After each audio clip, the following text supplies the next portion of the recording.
বুঝলাম না, মিস্ত্রি কাজ করতে আসছে না জামা ষষ্ঠী খেতে আসছে? আরে মিস্ত্রি আসো আসো।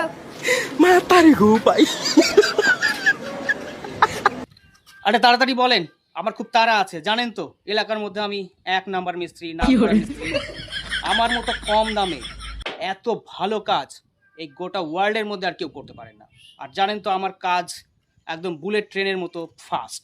তাড়াতাড়ি বলেন কি করতে হবে। বলেন কি? চলো দেখাচ্ছি।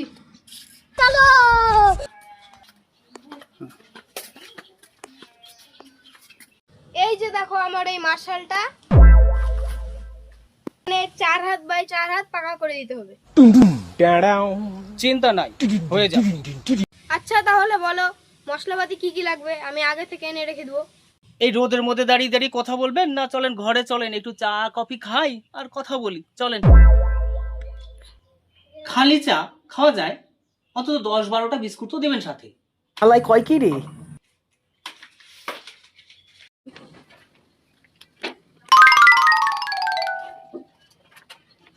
এই যে মোটামুটি এই যেটা দেখেন, এগুলো আনতে হবে। কফি 250 গ্রাম, চা 500 গ্রাম, আমুল দুধ 1 কেজি, বাসি বিড়ি 15 packet, special cigarette 5 packet, Sprite 2.5 litre 5টা, গুটকা 1 চেন, দেশি মদ 10 বোতল।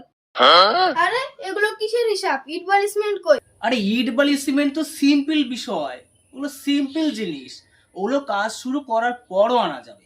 কিন্তু এইগুলো ছাড়া না আমি না আমার লেবার কেউ কাজ শুরুই করতে পারবে না, বুঝতে পারলেন?